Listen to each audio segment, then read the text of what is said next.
I just realized. I have to be honest with glitter you. on and the other When you have the one. job of sitting down and writing a speech for a group of students who are finishing an educational journey that's lasted a decade, it can be a little bit difficult to decide what to say. To be honest with you, I've started and restarted this speech at least 7 or 8 times, with my first attempt way back in August. Yet, with all of that thought and consideration, I still had trouble all the way up to the very end. I mean, I know all of the things that I want to say to you. I want to say, I really do love you, and I really am going to miss you after you leave me. I also can't wait to see what it is that you become later on. I've gotten to know so many of you, and I know that you're going to be incredible successes later on. These are all of the things that come to mind as I go through this bittersweet time of feeling so incredibly proud of everything that you've done, while still feeling a little bit sad about having to say goodbye to you. However, in the end, you and I know that wouldn't be an appropriate graduation speech, would it? So instead, I'm going to make you suffer for just a little bit longer, and I'm going to teach you just a few more things. So take notes, because right after this, there will be a test. The first lesson is to evolve. Now, when I say evolve, I'm not speaking in the scientific sense of the word. I'm telling you to evolve personally. The one thing that I've consistently told my daughter Ashley and my son Julian is that their only job in life is to be better than me. And no matter what I do, I need to make that as hard on them as possible by being the best person that I can be as I go along. As we go through life, we have many influences from many sources. Your teachers, neighborhoods, friends, and most of all, your family. And that's just to name a few. We go through life with all of these individual influences who form who we are today. However, this can never be a 1 + 1 = 2 exercise. First of all, life's not that simple. You already know that. Secondly, as we move forward as a society, if we only gave back what we've been given, we would never get any further. No, I say that in order for all of us to be better, we must be far more than the sum of our parts. We must take all that we receive and somehow or another make it greater. We must evolve. You see, as a child, I was raised in a very poor family. And so I know what it's like to go without electricity, running water, food, and even a stable home. I watched as my sisters dropped out of school one by one, only to follow through with that same mistake myself. The same mistake that both of my parents made. However, it's the same mistake that my daughter evolved beyond.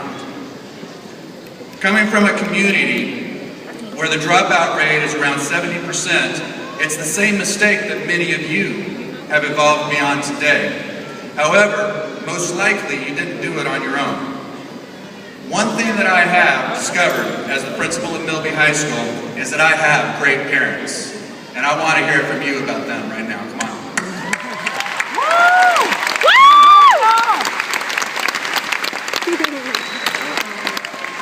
You see, for better or worse, I have parents who have seen the mistakes that they've made and have not just expected but insisted that you not make the same mistakes. And you know what? It's worked, because regardless of that 70% dropout rate around Milby, the graduates of Milby number in about 90% at this point, with a significantly large number of you going to college. And even though we still need to find a way to help the remaining 9 to 10% of our sons and our daughters, brothers and sisters, we cannot deny that we are awesome.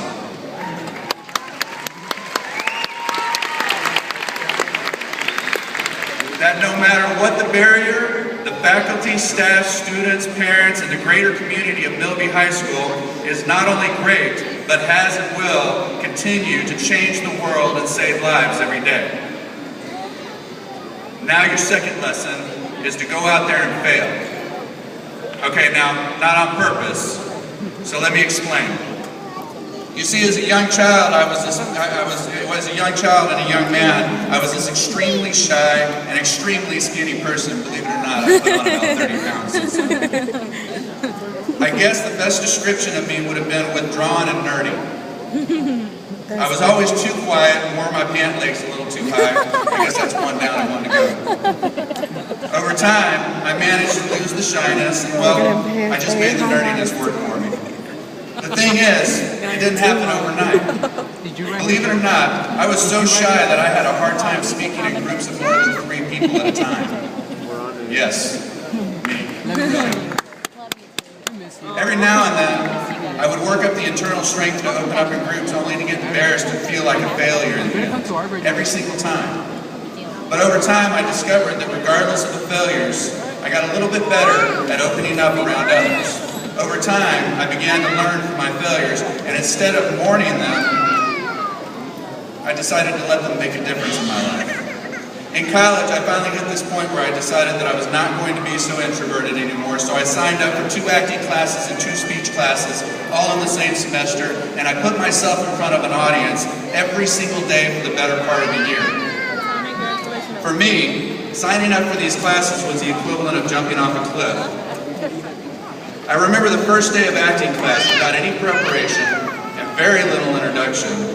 The teacher called me down to stand in front of the 35 to 40 student class. I'm standing there in front of everybody with everybody looking at me, and out of nowhere he looks at me and he goes, "Okay, now look sexy." What? Now remember, skinny, quiet, and nerdy. Long story short, it wasn't pretty. I still feel the apprehension today when I think about it. I seem to remember squinting a little bit, turning my head to the side, maybe throwing a hand on a hip. I know I must have looked ridiculous because half the class looked down in embarrassment into their hands, and the other half broke into uncontrolled laughter. As for me, I was as embarrassed as I had ever been in my entire life, but ironically, that was the entire point behind the exercise. He was trying to teach us that people, even the shy ones, can live through embarrassment. That regardless of that, I still kind of felt like I had failed at the time.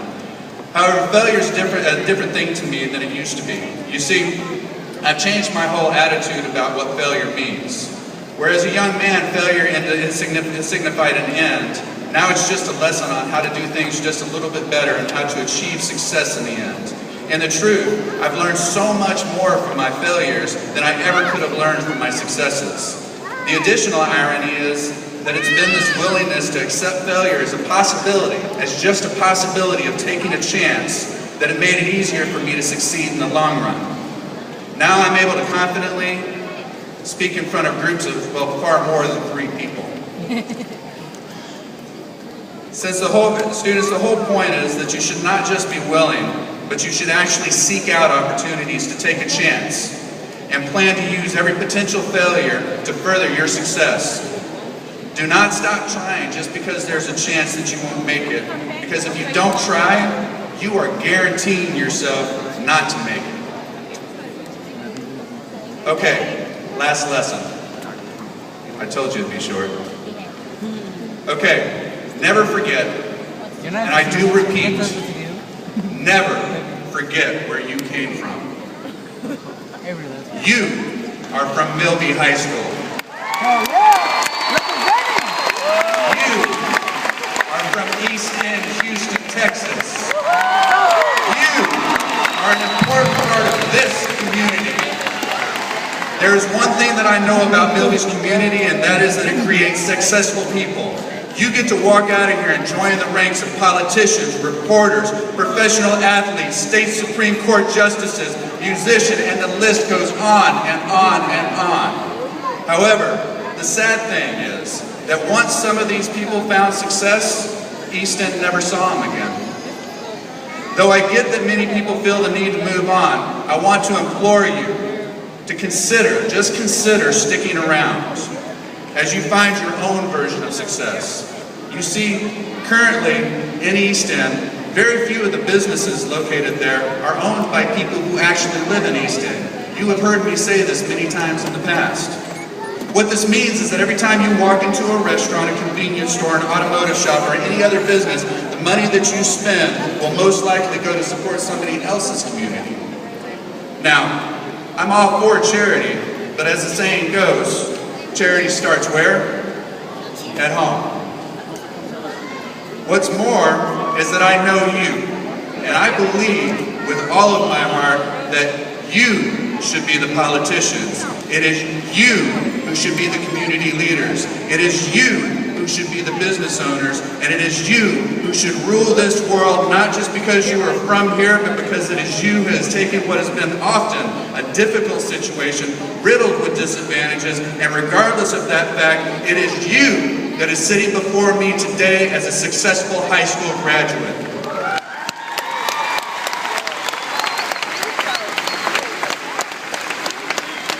My friends, this is not a request. This is not a suggestion. This is a mandate on which all of our lives depend. Besides, at the end of the day, your brilliance will make a difference. Remember the lesson of Challenge Day. Be the change that you wish to see in the world. Now for the test I promised. One thing that you'll begin to realize as you walk out of this room today is that that life is the ultimate test. As I've said, occasionally you will fail. But with those failures will come an incredible opportunity for success, growth, evolution, and a chance to change the world. So as you move on to whichever path you've chosen in life, remember that there are many second chances, but absolutely no do-overs. This is the only life that you get, so go out there and be great your own way, and remember, we love you, and we will always be your Milby family. Thank you.